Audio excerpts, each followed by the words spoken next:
Hey everybody, it's Luke over at Galaxy Tech Review, and today I've got a product from ANEWKODI. This is their optical vertical mouse, the S6. That is the model number on it, is the S6.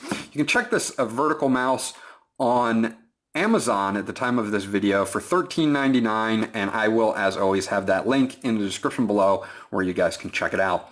Now, the idea between a vertical mouse, and as you can see from the pictures here, it is radically different from your traditional mouse, is that when you have a traditional mouse, you're going to be putting your hand face down, and that makes your forearm twist to do that, and that's where a lot of people run into carpal tunnel and a lot of other fatigue things from using the mouse for a long period of time in this position.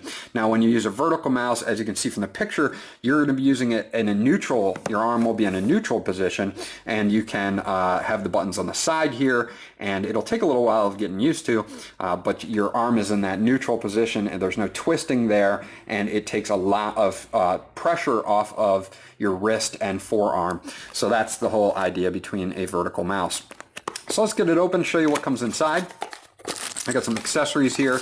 Of course, the mouse itself and a user guide. We'll take the mouse out so that you guys can see. Again, radically different than a regular mouse. It looks kind of weird, but it actually fits your hand really well, and you've got your right and left mouse click buttons on the side with your mouse wheel here, and you've got some buttons on the near your thumb as well.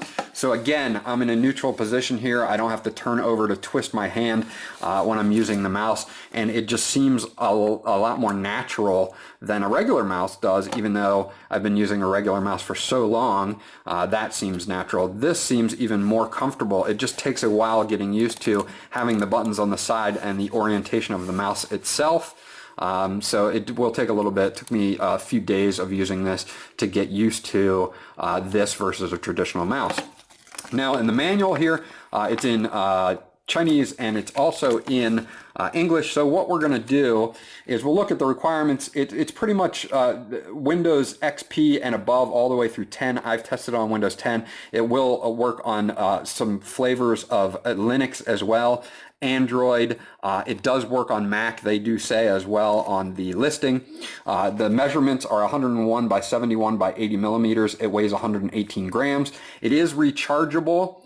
You do have sensitivity DPI settings here that you can cycle through, and you're going to have 800 DPI, 1200 DPI, or 1600 DPI. So you have you can switch them, and you know, depending on what you'd like, you know, if you want it slower or faster. I found 1200 to be pretty good on general computing. You know, if you want 1600, I don't know if you'd want to actually try to game on this. Now, you can certainly do that once you get used to it, but that getting used to flipping your hand even to the side while you're using a mouse takes a little while to get used to. So again, I would, you know, be forewarned that it's going to take a little bit of time to get used to. Hold on to this, it's got some good information in it. Now, the accessories that come with this are your charge cable, and this is kind of one, whoops, and of course your dongle, which they give you.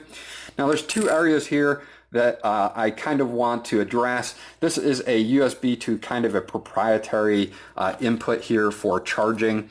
You'll see your charge port is on the front. It makes sense because then you'll have a, you know, this connected to a USB port, and it'll be going out towards the front instead of being in the way of your mousing.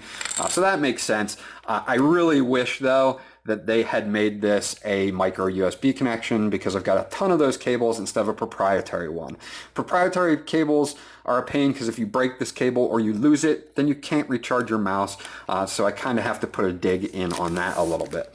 The dongle is fine. It's a 2.4 gigahertz dongle, no problems there whatsoever. The thing that I don't like about it is when you're not using the mouse, you don't really have any place to store the dongle. It would have been very easy for them to put a little cutout or something just to clip it into the bottom, and that would have been, you know, something that I would have preferred. So those are the two things that I disliked about it, and they're nitpicky, yes, but they're not bad. So again, your battery capacity is a 500 milliamp battery. It takes about 2 to 3 hours to charge.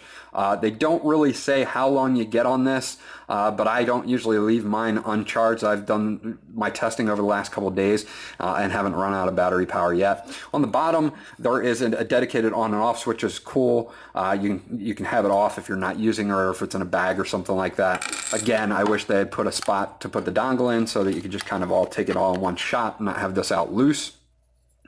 So when we turn it on, obviously you're going to get your 2.4 signal is going to be pumped out to the dongle, and you're going to be good to go. Again, I had no problems. It's very smooth action working on most surfaces. I didn't have any problems with the tracking on it. Changing the DPI settings was easy as well, and actually getting the DPI settings to change to something that was comfortable with the fact that you get an 800 DPI, a 1200, or a 1600. You kind of have at least enough range in there.